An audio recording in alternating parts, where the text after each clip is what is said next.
instructions for recording a ghost. Solve that and disappear. There was a boy, and he came running along the seafront in trainers bound with thick black tape. His right sole flapped loose like a rubber tongue, beating an odd syncopated rhythm on the pavement. I thought of the strange patter as the train had drawn out of Piccadilly. Old parts flagged with rust. "I'll tell you what I think about these voices," said Rog. He spoke as usual with strange emphasis. "There's a condition in these sorts of towns, of the air. Something to do with the way the stone and the salt combine." With one hand he took off his horn-rimmed glasses. The other he tucked under the edge of his t-shirt, scooping the cotton between thumb and forefinger. He wiped carefully at the lenses. He was dressed for the most part in pastiche Victoriana. The t-shirt was his sole concession to the last 100 years, the rest a jumble of corduroys and tweeds he'd picked up at sales and vintage fairs. The green waistcoat was loosely buttoned round his gut. His shoes were a nightmare. The boy hopped up onto the rails beside us. He clung with both hands and swung slowly backward and forward, barely concealing his interest. "It's not dissimilar, if you like, to holding a shell to your ear." Rog pulled at his lobe for emphasis. "Only most of us don't believe we're actually hearing the sea." "All it takes now," I said, "is something we can fix on. We find that, and the haunch is convinced, we can hop on the first train back. One last fix." Rog lifted the glasses to the light, panning for dirt. The boy inched his way slowly over. The wet metal squeaked under his palms. He leant in close and drooped his head, spotting the microphones and wires trailing from my satchel, sniffing at them curiously. "Are you TV?" "Hardly," said Rog. He fixed the glasses back on his nose and looked at me over the frames, grinning. "They're always here," said the boy. "Police things chasing down the beach." "We're certainly not police." "Pretend," said the boy. "We're here for music," I said. "For musicians. Real ones." "Oh yeah," said the boy, nodding. His manner was suddenly confident. He pushed up with his hands and straightened his shoulders, lifting himself briefly off his feet. "Oh yeah, like Shakira."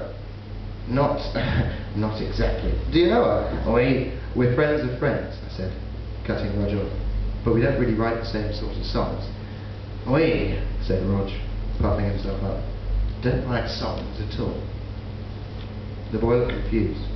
He lowered himself again and leant against the bars, breathing out steam. A light dusting of rain started to fall around us.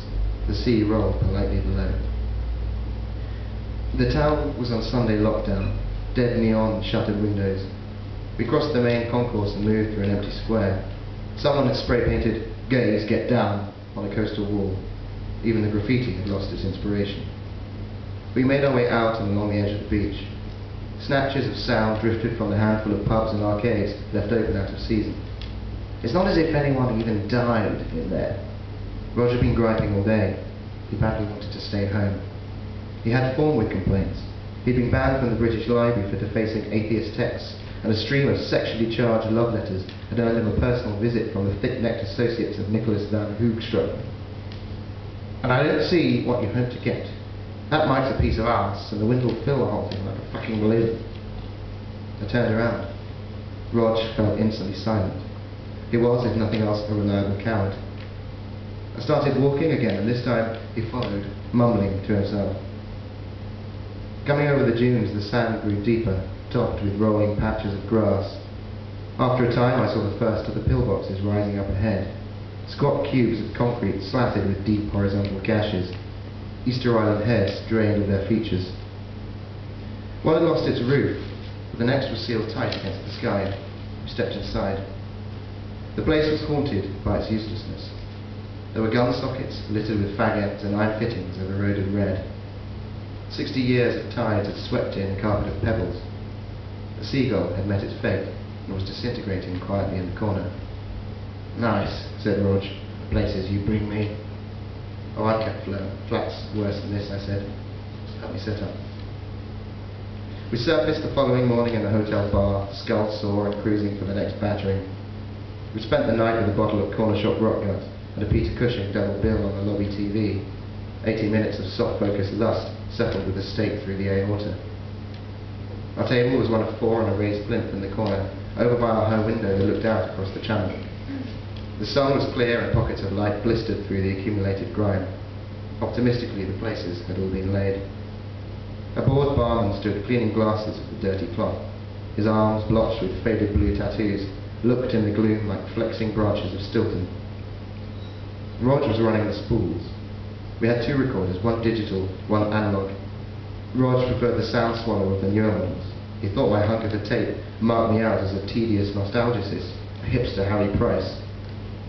He might have dressed like a man of the past, but his head was always thrust towards the future. Neither end fit with the present.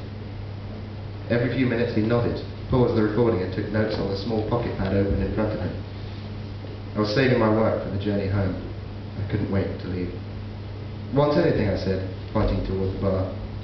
Rog stopped, took off the headphones. "Hey? Anything?" "Oh, no." I shrugged and stood up, headed over to the bar, toes scuffing against the cheap lino. I pulled a rumpled fiver from my pocket and passed it between my fingers, threading it forward and back. The barman had sensed the inbound tray and disappeared.